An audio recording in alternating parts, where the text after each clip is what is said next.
Well, a very good morning and a warm welcome to A View from the House. My name is Asanda Mbeche. Thank you for joining us this morning. In today's program, we look at the outcomes of last week's Women's Parliament. We'll also turn our focus to question time in the National Assembly. In our first questions, we'll look at questions that were taken by the Deputy President on the youth wage subsidy. We'll also take questions on the issue of books that were destroyed in 3 provinces.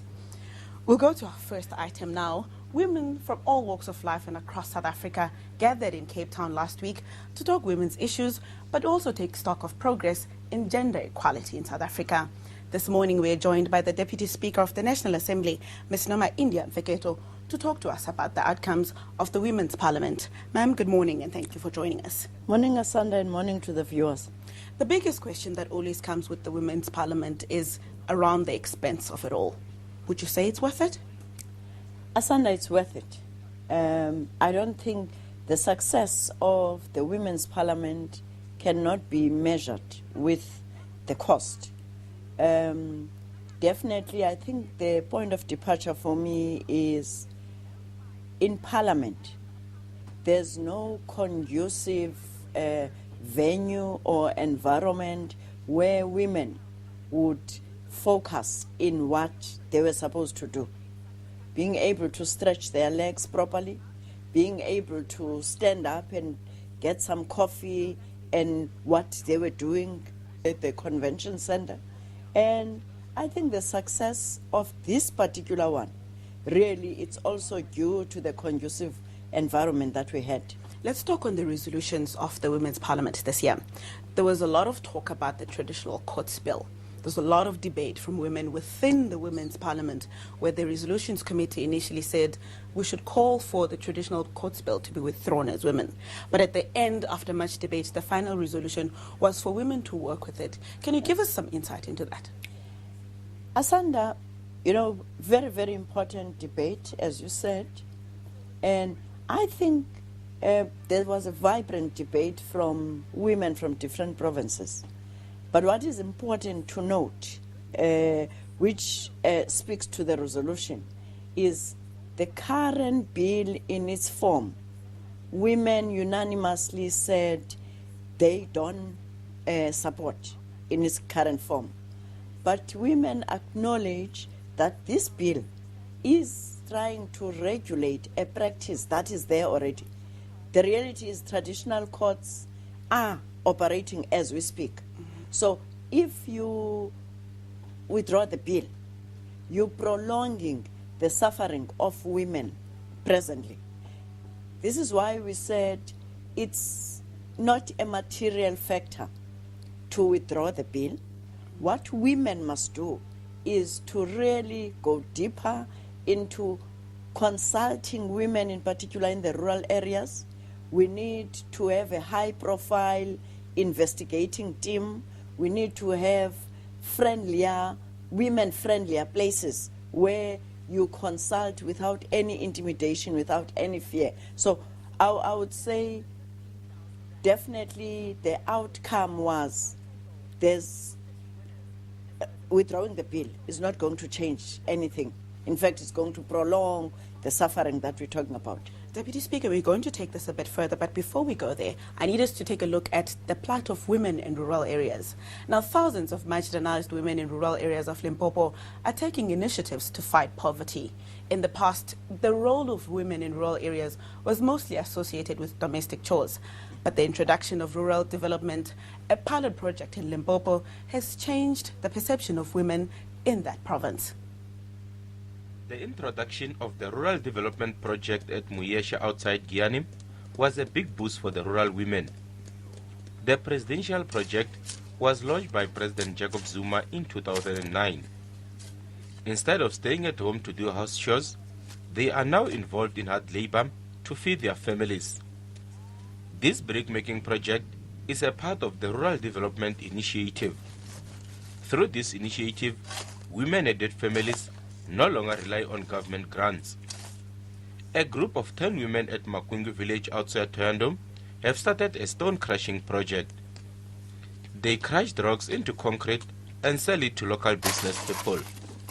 Without a financial backing, a hammer and a glove, is all they need to start this business. We started this project because of poverty that we as women face every day, ill treatment that we experience from our husbands. These women no longer rely on their husbands for financial support. Some have also managed to pay tuition fees for their children. I have a child who matriculated and he's in tertiary now. I am financing my child's studies with the money from this project. Hard labor is making a huge difference in their families. It's assisting me in raising my children. The other one is in grade 4 and the other one is still at crash. We no longer struggle in the morning. We now have a normal breakfast. Majority of rural women still do not have qualifications to enter the competitive job market. When millions of people are complaining about the lack of job opportunities, 10 women at this deep rural Makwingu village in the Njelele area took it upon themselves to start a rock crushing project.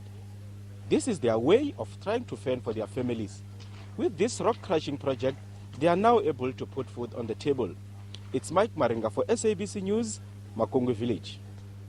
Now, Deputy Speaker, you've seen a bit of the plight of the rural women of Limpopo there.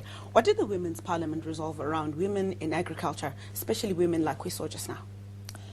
Well, Asanda, definitely in the presentation of Minister Patel, empowering women economically and mainstreaming the gender in economy, definitely the plight of rural women was one of those resolutions that were, supported.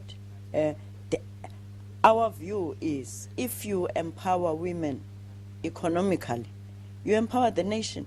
And the abuse of women, the exploitation of women that we're talking about, the backbone of that is that dependency on their partner, on their husband economically. And even if you want to lift yourself from that situation, you always think, where do I get a slice of bread next if I leave this person? So this is not the only initiative. I mean, in different rural area, Eastern Cape and that, you'll have women who are doing the same, women who are in different projects. This honey production project, it shows that we're not just talking about women's empowerment, in particular economic empowerment.